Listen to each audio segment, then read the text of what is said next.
ओम श्री साईराम. ओम श्री साई आरोग्य प्रदाय नमः. चांगले आरोग्य प्रदान करणाऱ्या श्री साईंना आमचा नमस्कार असो. व्यक्तीला चांगले आरोग्य लाभणे म्हणजे केवळ शारीरिक आरोग्य नव्हे, तर ज्याचे शरीर व मन सुदृढ असते तेव्हाच त्याचे आरोग्य चांगले आहे असे म्हटले जाते. दोन्हींपैकी एक जरी बिघडले तरी ती व्यक्ती रोगी समजली जाते. भगवान बाबा हे आपल्या भक्तांचे मन व शरीर नेहमी सुदृढ राहील याची काळजी घेत असतात. भगवानांचेच आणखी एक नाम आहे ते म्हणजे ओम श्री साई सर्व रोग निवारणे नमः. म्हणजेच जेव्हा आपल्या भक्तांचे आरोग्य बिघडू लागते तेव्हा त्याच्या सर्व रोगांचे निवारण करून त्याला पुन्हा निरोगी बनवण्याचे कार्य भगवान बाबा सहजपणे करतात. आपल्या अवतार कार्याचा एक भाग म्हणून आपली माता ईश्वराम्मांना दिलेल्या वचनानुसार भगवान बाबांनी सन 1956 मध्ये पुट्टपर्तीत पहिले रुग्णालय सुरू केले. अनेक ठिकाणी आरोग्य केंद्रे चालू केली. त्यांच्याच प्रेरणेने असंख्य वेळा आरोग्य शिबिरे भरवण्यात आली.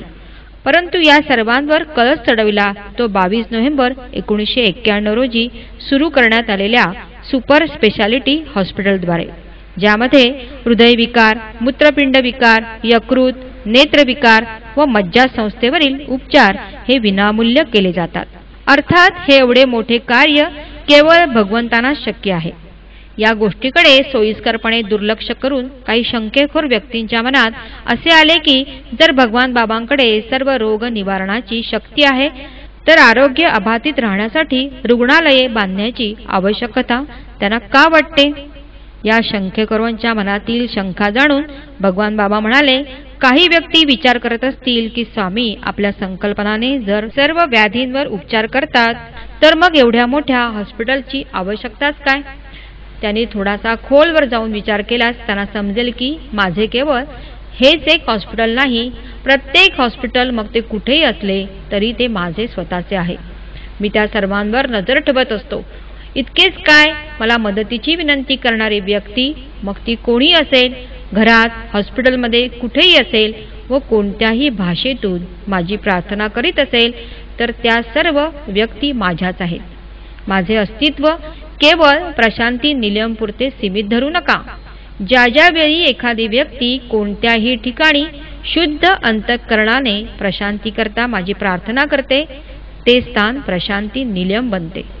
वरील गोष्टीची सत्यता पटवणारी एक महत्त्वपूर्ण घटना कॅनडामधील भारतीय वंशाच्या एका कुटुंबातील.